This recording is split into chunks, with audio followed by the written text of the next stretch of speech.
remember like my parents painted my room pink because Ooh. literally I wasn't even a pink girly. Let me tell you, I really wasn't even a pink girly, but I really liked Barbie. So my mom was like, "We're gonna paint your walls pink." They dyed my carpet pink, and let me tell you, I don't even know where they got these from. They got special Barbie sheets. The Barbie was black.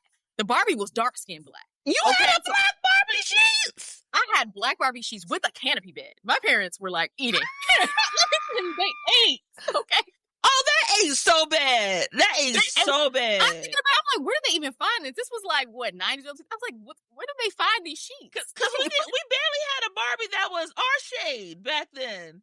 Let me tell you, she was my color. She was a little chocolatier than me. She was a little chocolatier than me. And I was like, Mama, they didn't play. Mama, what happened? Mama, what happened? I would have liked black Barbie sheets. But you know what? I can't talk to Sederra because every time a new Disney movie came out, we would go to Kmart and get the bid in the bag. You remember them bid in the bag sets where everything was in it? We would change everything. We would change my bedroom, and I had Beauty and the Beast. I had Aladdin. I believe I had Lion King. I had all the bid in the bag sets. And then my mom of the tops. Oh, period. And then my mom would change out my lamps to make sure it matched my Mama didn't play when it came to my room. It was not a game. So you had your black Barbie sheets. I had my Disney bed and bag sets with the matching lamps and decor.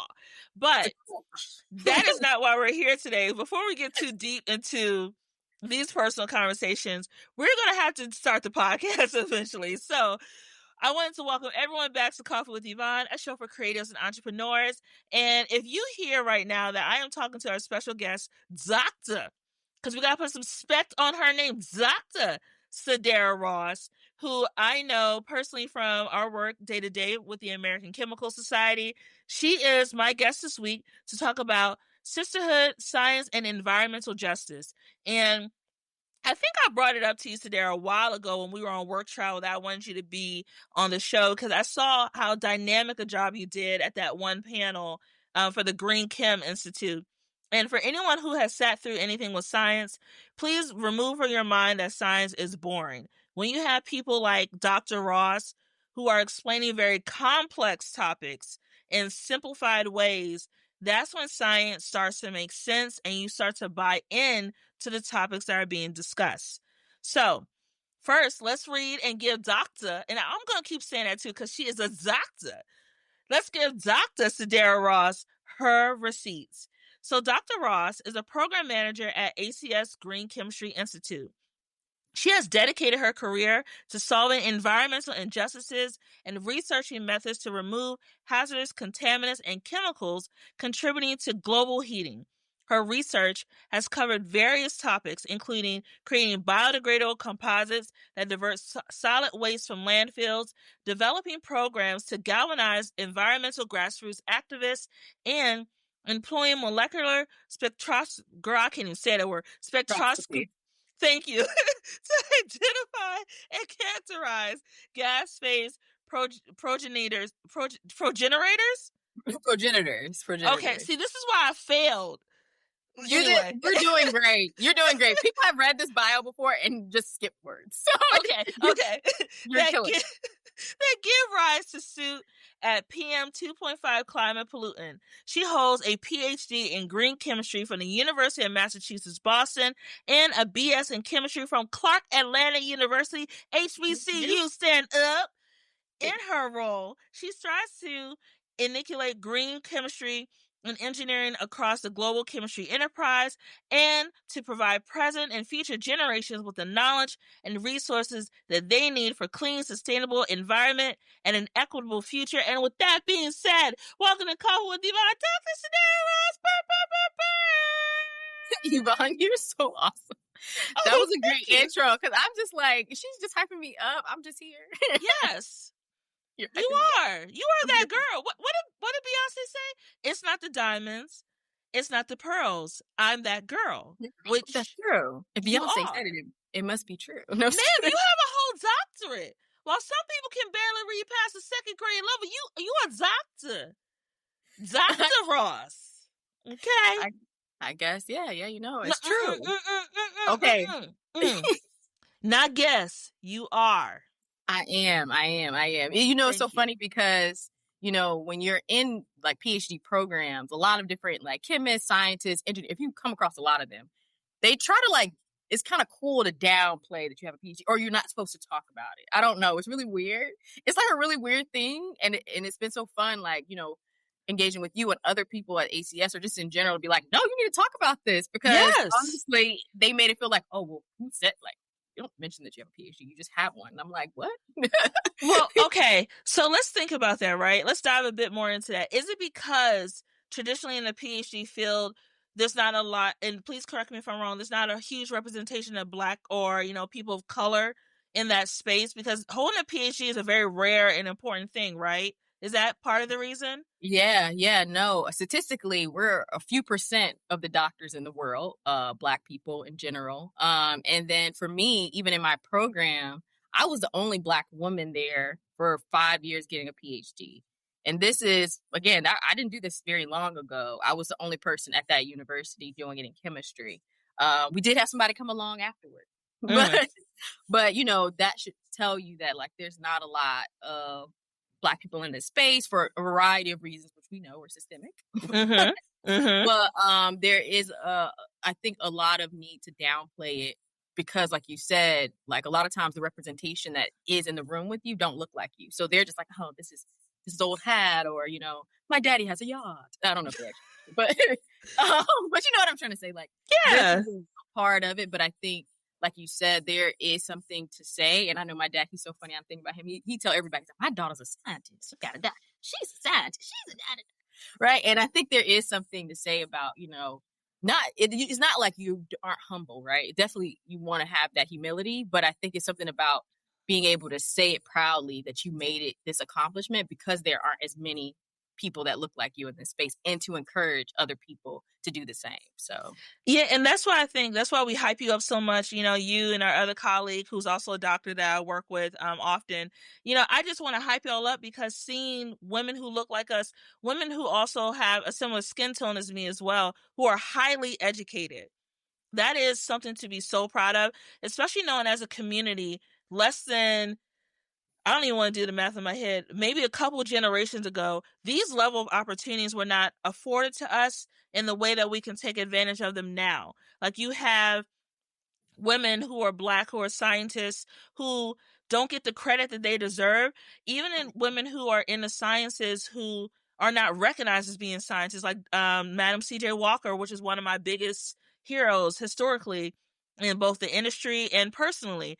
You have women who have done great things in skincare and who have done leaps and bounds of things in research whose names are not being spoken in those rooms. So that's why we hype you up, Sederra, because we're literally seeing Black history happen in real time in front of us. And to know that I get the privilege of working with someone who has a doctorate, who has defended her dissertation, who has defended her research, who has gone through so much schooling. Girl, I'm in my master's program right now, and I'm like, Lord, I just got to get through another year and a half. Let me just get this master's degree. Girl, you did you that. got it. And you did a PhD on top of that. Ma'am, we are proud of you. You know, I think, you know, really it's just one step at a time, and you got this. You're going to get done and go flying colors, and you know, you're going to be like, oh, well, maybe I'll go for that PhD myself. No, girl, we done. We done after this. Okay. We done for real. Because my mama threw that out. She said, oh, Dr. Pearson said, Mom, don't even put that in the atmosphere because I don't think I got it in me to go for a doctorate. Now, a doctorate in marketing would be cute. I don't know if I need it. But for you, Sederra, when it comes to science, knowing that science is, you know, STEM is very popular right now. But when we were kids, the main thing that they promoted to us was being a doctor or a lawyer or maybe like owning your own business, right? So what drew you into the world of science, and specifically what kept you there? Oh, no, that's a really good question. Because like you said, there weren't a lot of people necessarily like hyping up sciences when I grew up at all. Honestly, even my mom, like she would put me in like pageants and all kinds of like fun things, such as like extras in movies. Because I'm from Atlanta, so you know, I've been a couple extras in the background, which you'll never see in a Tyler Perry movie. When I was like a kid. But she was very much more in that lane. But it was just something about it when I first started school, and I had really great science teachers. I will just say, I just have to give a shout out to all my teachers that I had. I had a lot of Black women teachers. I had a lot of Black men teachers because my parents were very, very passionate about me going to school, seeing people who were, really engaged and involved in teaching science. So I think that really built my passion a lot. And I also think that they always encouraged me no matter what I did. So they were like, we don't really care what you do. Now my mom was like, you sure you don't want to be an MD doctor? I was like, Mama, I don't like blood. Okay. And then a lawyer, my brother's a lawyer, so I don't need to do that. Well, he became a lawyer, so we're fine. We got both of them in there. Okay. So I was just more on the side of like, I really always just loved to see what like our environment was like, why were things the way that they were, right? So that was always like my mind. So I was pretty curious. I think as a kid, I was just doing stuff. My mom was just like, "We're doing that." But I was very curious, and so that really built my passion. But I also was really I really did love the environment too. Like me and my dad, we had a little garden out front. We used to plant some watermelon. We used to do all kinds of things. My dad used to compost. Like he was doing all this stuff back in the day when people weren't really even thinking about that, if that makes sense. And so I never really realized how much that really built my passion to do these things. And as I grew up and as I had even better teachers, and especially once I got to high school, I had one specific teacher. She was amazing. She basically was like, Sederra, you're really good at this. I love that you're passionate about the environment and you're passionate about chemistry. You should think about green chemistry. And I was like, what's that? And she was like, you've never heard of green chemistry? And I was like, no. And so basically she was telling me, she was like, a lot of people go into environmental chemistry because they want to, remediate all the messes we made. Green chemistry is about preventing them, right? Doing the research, the science to build different plastics that degrade in a way that don't create microplastics, that don't end up into landfills. Or let's talk about, air quality and air pollution. How can we design things so that we don't have toxins that enter into our air, right? So these are things that I learned about, again, as I went to college and got more invested in it. But I will say that a lot of it was my parents and having really great teachers who always just said, hey, do what makes you happy. Give it your best, because my dad didn't play about that. Okay. He said, look, my dad still says it now, be great and dominate. He was not playing. Okay, Daddy, that's a quote right there. Be great and dominate. I like that. Yeah. And so he was telling us that as little kids. So he was like, what y'all do today? We said, be great and dominate. So I think I did have, dad. My dad is, a pastor, but he's also an entrepreneur. He has his own tax company. My mom, she's also in the sciences. She's psychology. So she's always been doing things as well in that space. So I think I just had a really good foundation, and I have to shout out to having amazing parents because I love them so much. And also just amazing teachers that I think, I think built that passion into me and made me wanting to move forward. Because I wasn't always the best at science either, right? Like, I remember in 7th grade when I went to a school where you learn chemistry in 7th grade. That's not normal. Once I got out of there, I was like, why are we doing this? And so when we were learning it, I was feeling overwhelmed. I felt like I didn't know any of the stuff. I didn't know what to do. It was a lot of information. The school also it was really rigorous. So there was like IB. And so I was like, oh my gosh. And I felt like I was being thrown into the fire. But what I did love, I had another female teacher in middle school, and she was like, you keep going. Like, you're doing great at this, even though, girl, I was failing. But she was like, you're doing great. And I was like, but she was like, she would stay after school with me. She would work through like certain problems. She was like, you're doing great. So by the time I got to high school and I had chemistry again, it was like a walk in the park. Because I was like, I went through the fire already. What they were teaching us was crazy. So what y'all teaching us is basically the same. So I'm okay. And so I think that really did help me improve and get better. So I say that to say also for people who feel like, oh man, I'm trying something and I don't feel like I'm good at it the first time. I don't think you always have to be great at something the first time. I think it's more about persistence and determination. And I think especially as a Black person, our ancestors have been persistent, right? And they were determined to make something out of themselves, no matter the circumstances. And I do believe that like I exist here today because of them as well, because they decided to continue to work and to continue to strive no matter what situation they were in, which were much crazier times than we are in now. But I think I wouldn't be here without that persistence and that determination to continue to do the best that they can, no matter the situation. So, And I think let's go back to how you were brought up, right? Yeah, Me being raised here in the DMV area, specifically PG County stand up, period. And and you being raised in Atlanta, those are two Black hubs of culture. And I yeah, think we sometimes don't put two and two together about how that has truly shaped our futures, right? Because me growing up here, we've been here since I was 3 years old. My mom moved down here to take a job working for the Pentagon. She was an executive assistant to Colin Powell when we moved down here. And then she moved over to EPA, where she's been pretty much my entire life, right? I never put two and two together until I got older about her decision to move us down here and how that has shaped the whole trajectory of my life and the opportunities that I have had as a Black woman compared to the opportunities I would have had if we stayed where we're from in Harrisburg, Pennsylvania. You being from Atlanta being known for a space where there's Black wealth, there is also entrepreneurs, there's financial footing that you don't see in more rural areas where you have larger Black populations. Thinking about how you were raised and then also knowing that you had Black teachers, the people who encourage you to keep going, because percentage wise, I don't have the number in front of me.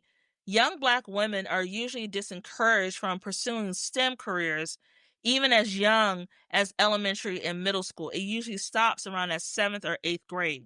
So you had something pivotal happen when you were in 7th grade that could have stopped your trajectory forward. But because of the teachers you had, it didn't.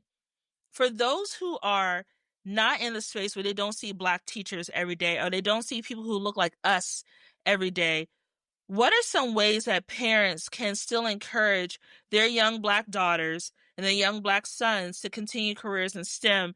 What resources or tools would you suggest to help them keep that momentum moving forward?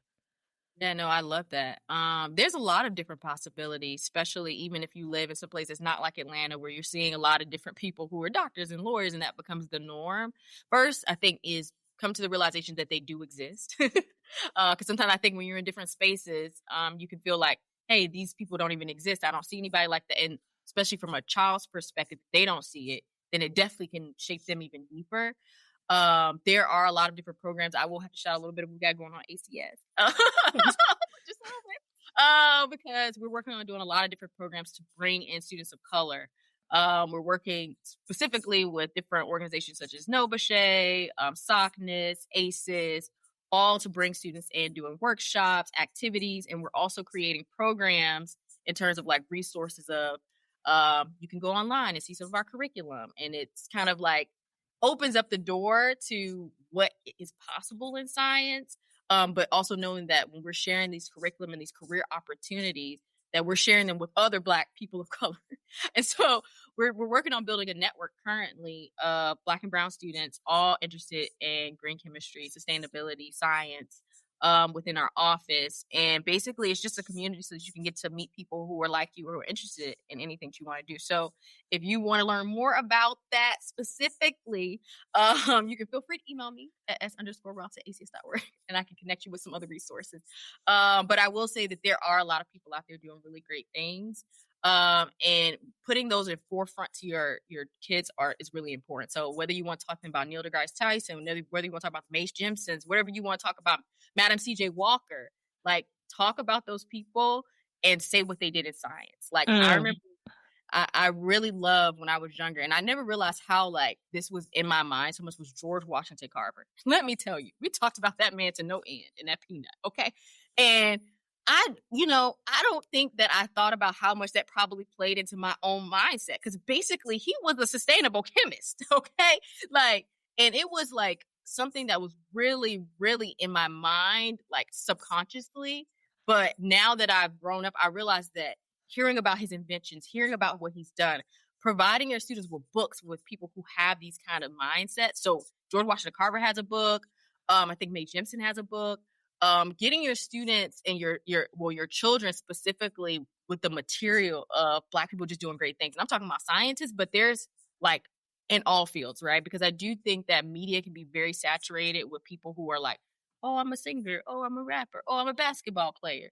right? But if you really put that around, if you saturate your child's environment with the variety of possibilities, with whether that's a children's book when they're growing up, or whether you're just mentioning it. I remember even in my school, like they would have when we had like during Black History Month, we would have to pick a person to be.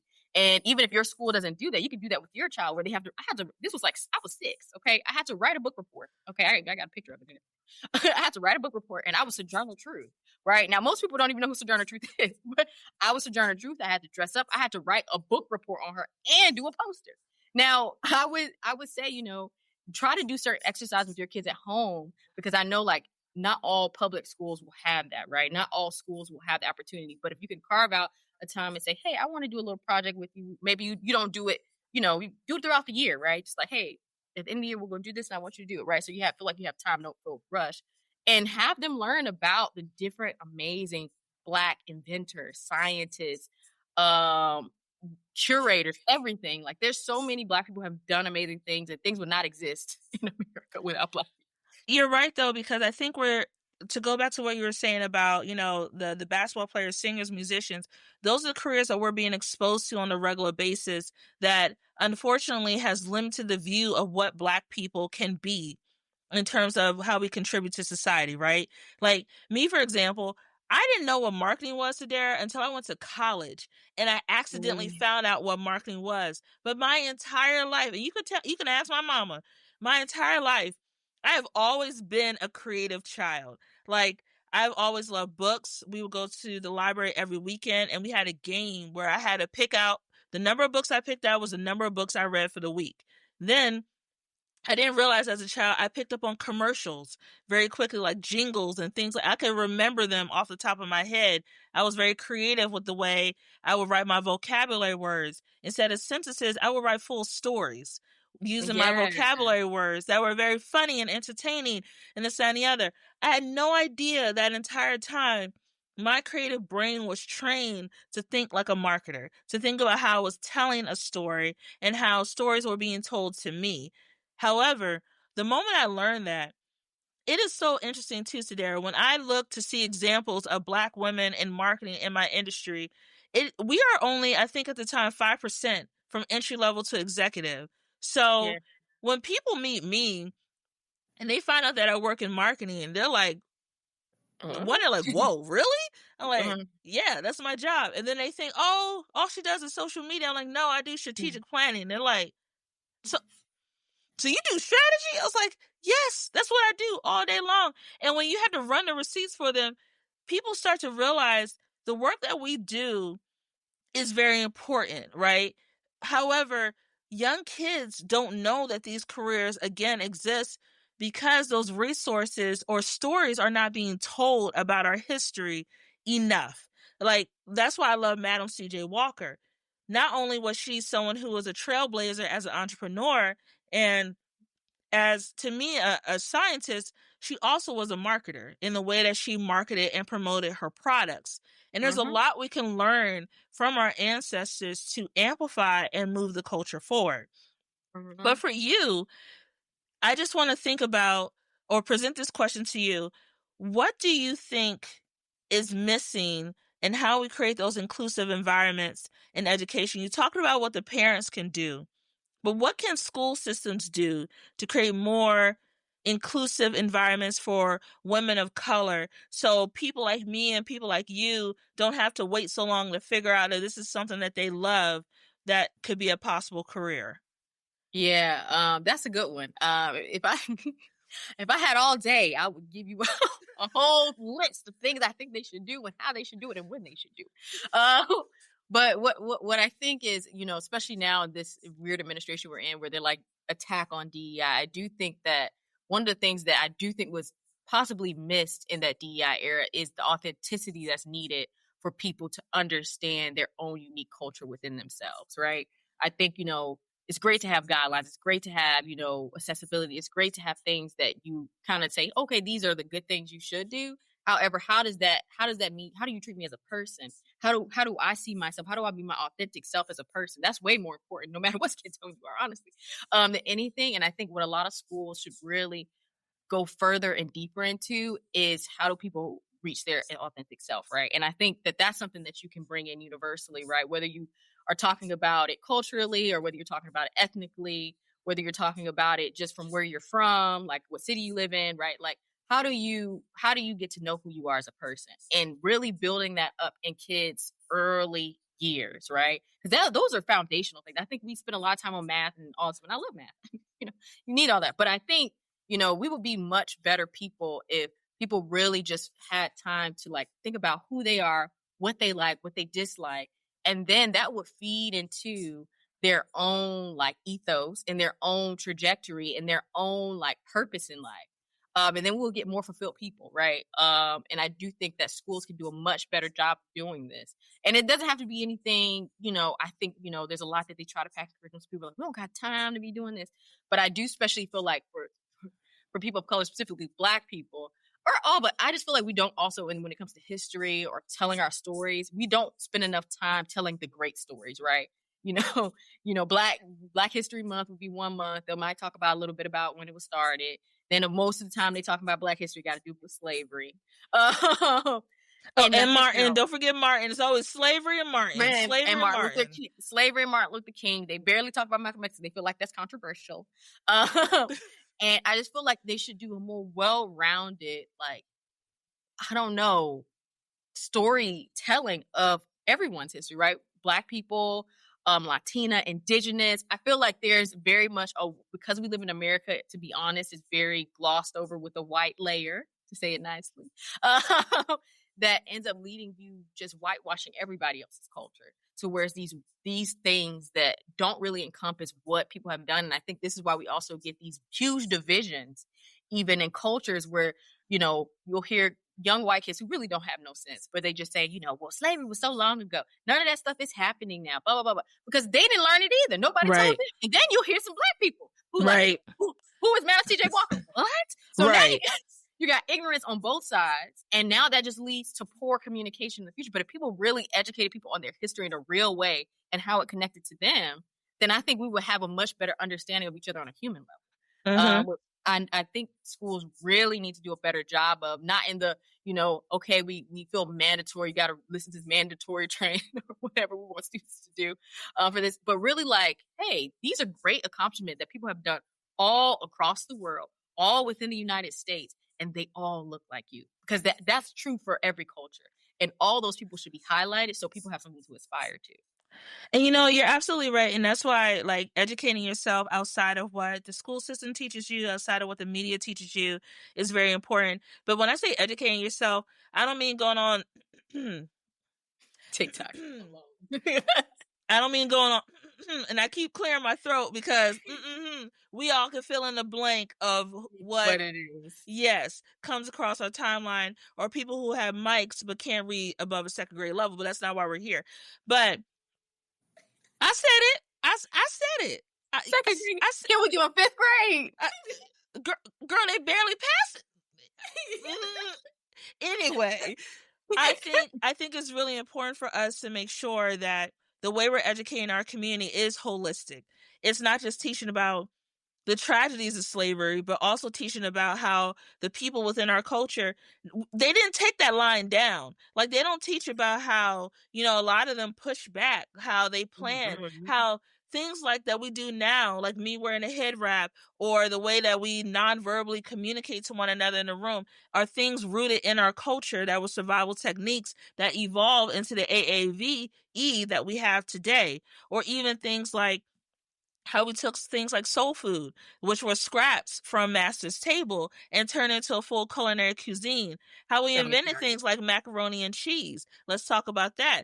How about how we created the cotton gin? How about how we created a lot of things that modern medicine uses for the base of their research, and the things that are used for modern, for life-saving treatments? They don't talk about how we were the original midwives in this country, and how we supported, you know, and knew a lot of things when it came to home births and things like that was criminalized against us when it became a thing that they wanted us to be in medical school, but knew that we were not able to get into those certain schools because of the color of our skin, which is why we became midwives. They don't talk about that. They don't talk about a lot of things that we have done around research, around technology, around healthcare. They don't talk traffic lights. Nothing about what we have done and the innovation that we have brought to the table. It's just this decision to focus on a very limited view of our culture, which has then, to tie it up with a big bow, impacted the careers that we want to go into because we think we have never been in those fields, when in reality, we were often trailblazers in those fields. And we were trailblazers in those areas until we got pushed out or the rules changed in which we were allowed to be only in certain careers and not at the level that we deserve to be in. So, Sederra, as we come closer to the end of our interview, I know people think that science is just something like you just sit in a lab with your lab coat on, you got the goggles. It's very quiet. I've been in some labs, so they were playing music though, but it's very quiet and serious. However, there's a lot of creativity in the work that you do. So, can you please share with our digital audience, how do you have creativity show up in your work, and how do you think that people can change their perspective about science as it relates to being a creative career? Yeah, I think this gets really mixed up a lot where people are just like, oh, science, they're nerdy, it's numbers, I don't like math. That's usually what most people say. But a lot of times, science is art. That's why it's arts and sciences. And it really does take some innovation when you're coming up with new, drug applications, or when you're doing different synthesis, and when you're working together in teams. It is a creative process, right? It does involve some numbers, okay, but the best innovations come from people who are creative. You're not a great scientist if you're just like, okay, I'm gonna do whatever. I'm just gonna put this pipette. I'm gonna just do this. You're a tech if you're just doing the basic stuff, if that makes sense. So I think I encourage creative people to go into the sciences, because I think that a lot of people get stuck on the math, but I'm like, math you can learn. Math, I promise you, it's not as hard as people make it sound. I promise you. It might take, some people might take a little more time, but but I promise you can get it, because a lot of times people be like, I can't do math, but best believe they know how to count that check and how they need to divide it into different bank accounts, and then how much their money's going to get interest on this. That's math. Okay, it's awesome. So they know how to use it. Same thing, right? And so I do think that it's really important to be creative and innovative in the space. And so when I think what really makes me passionate about it is because when I use my chemistry knowledge, I'm not using it always in the way that everybody thinks about it, right? Like, okay, go in the lab, use pipettes, you're doing this, you got a beaker. I'm able to share off this knowledge and why it connects to environmental justice, which a lot of people don't think about, right? Because they're just not even aware maybe of what's even happening in their own community, or they're not even aware of environmental justice. And then when you say environmental justice, finally they're like, okay, I know what that means. Chemistry, what they got to do with chemistry? So, and for me, a lot of times people aren't thinking about how Black and brown people are impacted a lot about environmental justice. And for me, just to give a little snippet of why I think it's so important is that a lot of the chemistry that we do, it's all around us, right? Chemistry is everything, really. Like, we're a bag of chemicals. You can't get rid of it, right? But how you do it, how toxic it is, how hazardous it is, what's the risk? All those things are things you have to consider. And when we scale things up, right, so that you can have, your Amazon delivered to your door, who does that impact when there's an industrial plant right outside of their school's neighborhood, like right outside their neighborhood, right at their child's school, right? And these aren't things I'm making up. These are actual communities that have this. You look up Louisiana Cancer Alley. If you go to any place in really a lot of southern corridors in Texas, all these different chemical corridors that exist within the U.S. and globally. Okay, so not just here in America, but mainly globally, because America ships all that out. But that's neither here nor there. I think it's really important to think about, as we build the next generation of scientists and chemists, we want to make sure that they are people that look like us. Because for far too long, when chemistry was being thought of, when industry was being built, it was not being built in mind for us. It was being built in mind for making money. And a lot of times, to make that money, they put industries and things and communities of people that look like us. And so we're hugely impacted by this on a global scale, and we're not even fully recognizing it. So this is why we need more scientists that can actually empathize with this, because if not, we'll continue to get the same issues.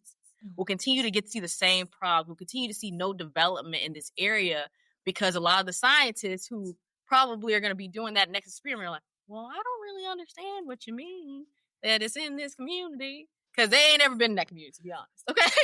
Like, they never grew up there. They didn't have to live there, and that experience is removed from them. But if you're the chemist and you can think about, hey, how you grew up in Atlanta, 5 minutes away from the airport, and you remember all of the CO2 and the soot that was put in the air from the planes, that hits differently, right? Then you're thinking about, well, maybe I should work on sustainable aviation fuels. Maybe I should work on creating something that cleanses the air, right? Like, that's the creativity, that's the innovation, right? And I know, again, a lot of Black and brown folks, we love our beauty, we love our skincare, we love our hair care, and we know some of this is toxic, right? And a lot of this is because there's a lot of us who aren't actually in the spaces making and doing the things anymore, right? A lot of this stuff has been bought out by major companies who are now doing whatever they want. And we need more people like us to bring on those new beauty care brands that are healthy, those new hair brands that are healthy. All of those things, these are all scientists doing these things, right? So there's space for us here. Our time is now, because if we want to see change for a sustainable future, we have to get engaged now. So I think it's really important that we have the innovation that Black people bring to the table, because I feel like all Black people are creative. I don't care what we are all of them, even the one that don't look that creative, little like they creative. We are, okay? Because how do we create a new dance every 3 to 6 business days? Like, how? That's creativity that just. I can't even put a name on that one. And I just love how, Sederra, you brought in about the beauty industry, because that's what I tend to see a lot of times in our community, right? I tend to see us go more into the beauty space, but not understanding that they're actually doing chemistry when they're creating a new body butter, a new lip oil, a new foundation. No one explains that that's chemistry to our community. And when I tell people, like, it's chemistry, right? They're like, no, it's not. I'm not in a lab. I'm like, no, but you're taking materials and you're putting them together to formulate and create something. And when I shared with someone that I went to Procter & Gamble last year for a photo shoot for work, and told them, I met the person who made the curl cream for the Pantene, Gold series, and she was a Black woman. I'm like, people like us are behind these formulas that we use every single day. And I do think, Sederra, to talk about what you were saying about sustainable materials, do you think an area that is struggling with this right now in the fashion industry, fast fashion companies, and I'm going to choose my words carefully because I know everybody likes to tussle when it comes to fast fashion, but fast fashion companies like Shein, Temu, Fashion Nova, and others have, in a way, almost created a global crisis. Yes. Plastic materials from these cheaply made clothes, stylish but cheaply made clothes that are mass produced, that's now impacting our world in a new way.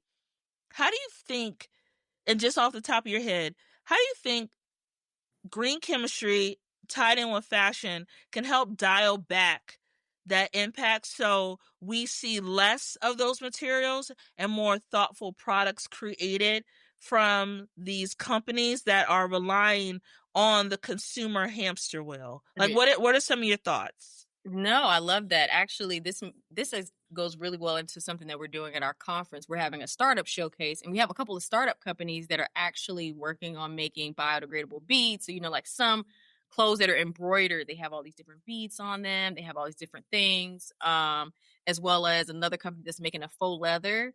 And what I do think that, what these companies should be taking on is that at the end of the day, we can't keep going the way that we're going. Okay. The fast fashion has to stop. It has to end. And because there's a lot of things that we could be doing to make clothes last. First thing, the clothes don't be lasting more than 2.5 business days. Okay. You have it for one day for an event and it's torn up the next day. How is that sustainable? Like, why would we even want that for ourselves? Okay. Like, that's not okay. And then whatever's left over gets shipped over to China or Kenya and it's sitting on their beaches. Is that all right? That is not okay, right? So, like, I think it's really important that we think about our impact. And I think that there is so much that can be done in this space. We need more sustainable dyes. We need more sustainable materials to use to make the clothes. We need more sustainable processes to make the clothes. We need things that can still be very high quality so that they last longer and people use them longer, right? Because that's also part of the problem. Don't just be buying it for an event, okay? Actually wear it. And I'm a big proponent of thrift stores. Like what I got on right now, I all got from the thrift store. Let me just tell you. Because a lot of times those clothes were made back in the day, so a little bit higher quality. But also you get name brands just the same. There's nothing wrong with it. Put it in the washer. Don't be confused. People wear it when you go to the store too. It's been worn.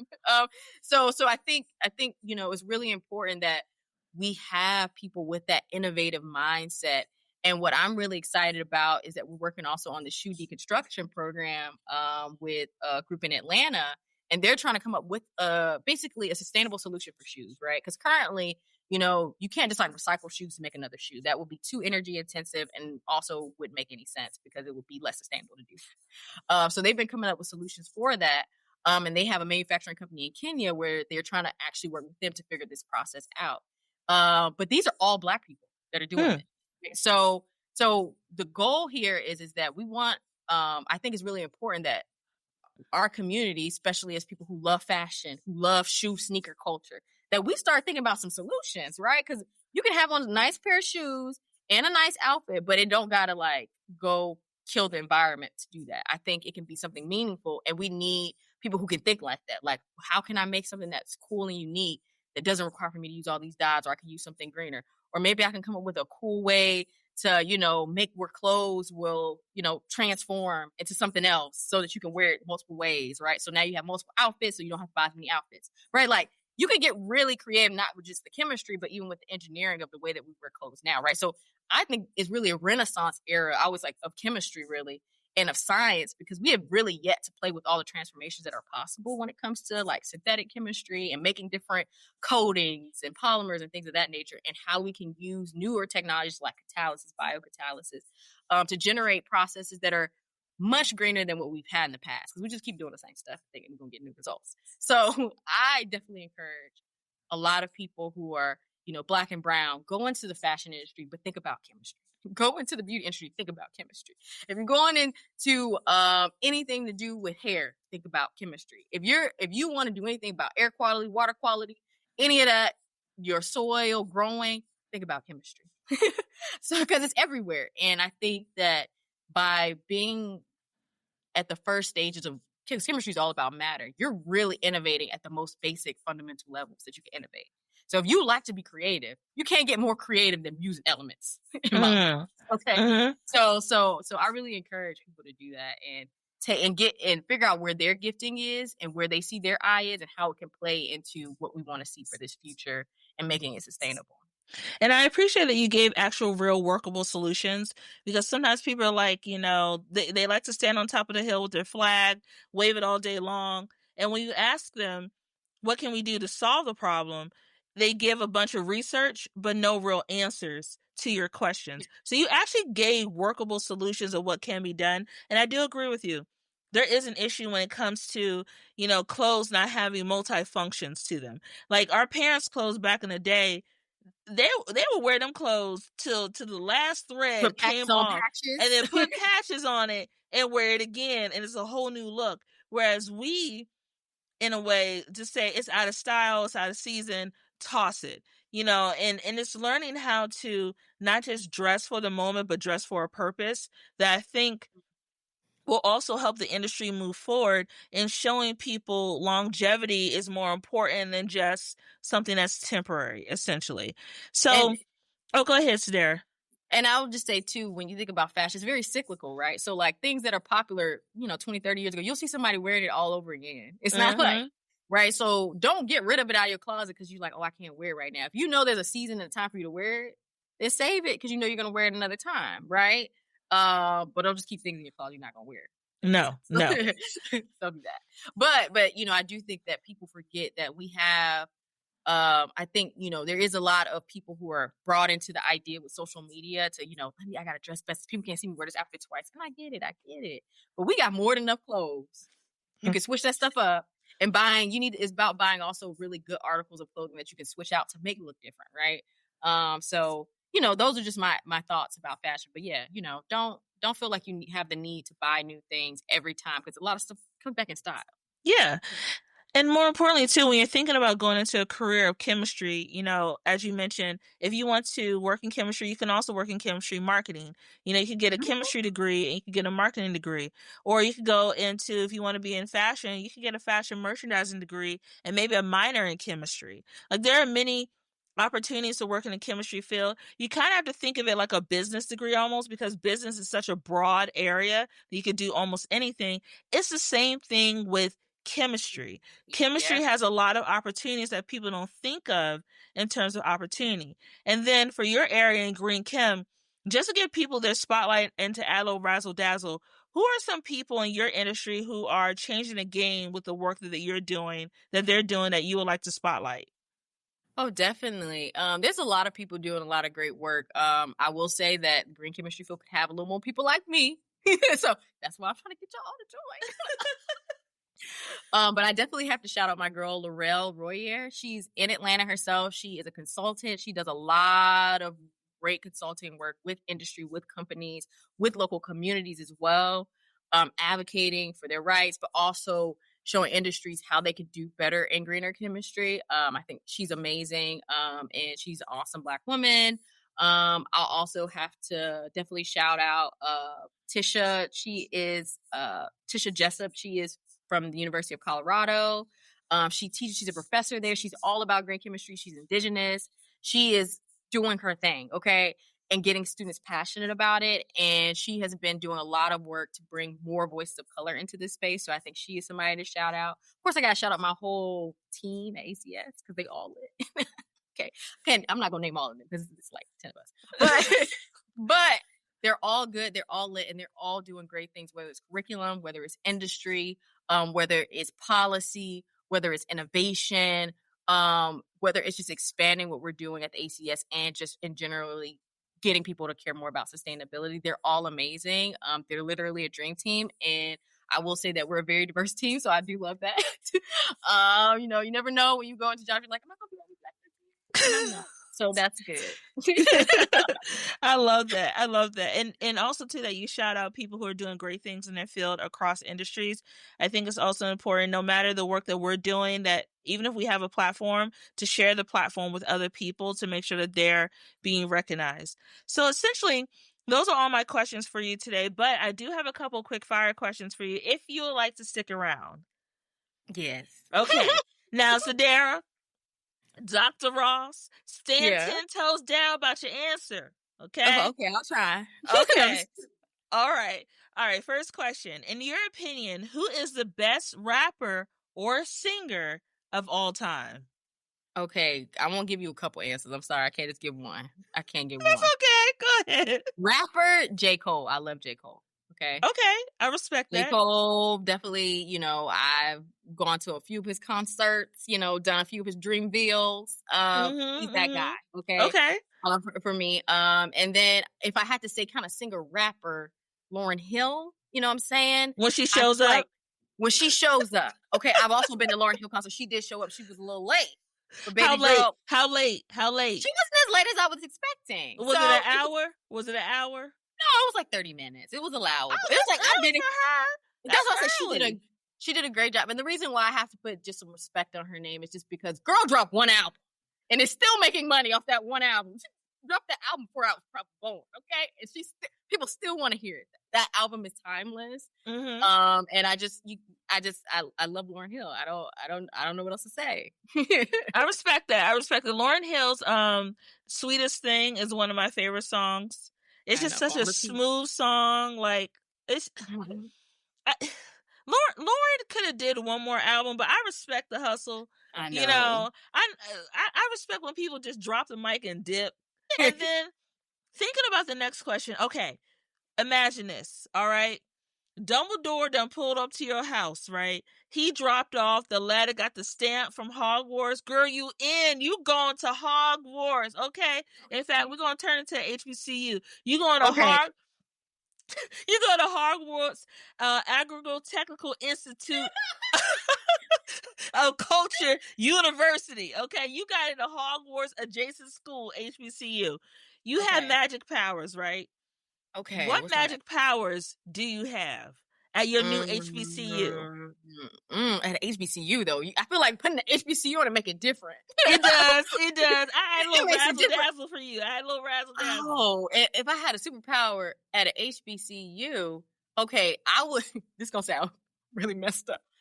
I would have a power to increase administration skills, timeliness. I would be able to control time. That's what it is.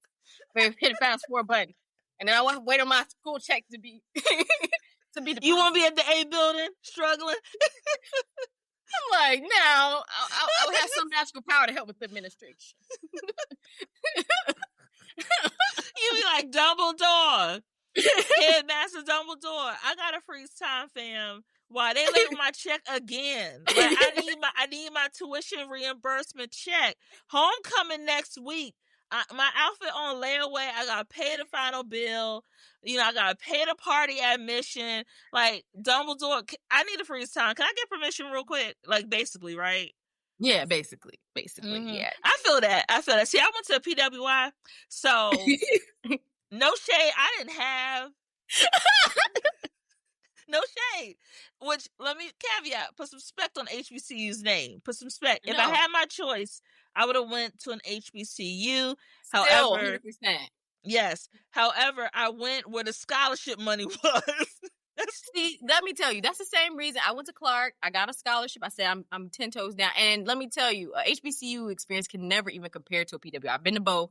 And, administration problems aside, hey, it builds character. Okay. It does. Builds character, and just the support you have with your professors, with your comrades, with people that are around you. Of course, the shows, the parties, the celebrities. Yeah. It's an experience. Let me tell you, you cannot get that experience fully anywhere else, I don't think. And so, I would deal with all those same issues again just to have that wonderful experience I had in my HBCU. And I respect that. I definitely was. I love my alma mater. I love the Hill. I love my school. However, looking back at it, if I could have gone to an HBCU, I think I was looking at Xavier as an option. I was also looking at Spelman as another option. If I could have gone to an HBCU, money was not an option, and I would have went to an HBCU if I could do it all over again. But in terms of having community within an environment that you are the minority, going from being you being a majority in your community to being a minority was a reverse culture shock, to tell you the truth, Sederra, and probably was a reverse cultural shock that I actually needed, because when you grew up here in the DMV, you live in a cultural bubble. And it's until you step out of that bubble, you realize the whole world is not your bubble, and you learn things about how the real world operates, which that's one of the main things I walk away with from a PWI. I learned what the real world thinks about us. And it was very eye-opening. And now I know how to move in certain spaces, or recognize it when I get into those spaces as a survival technique.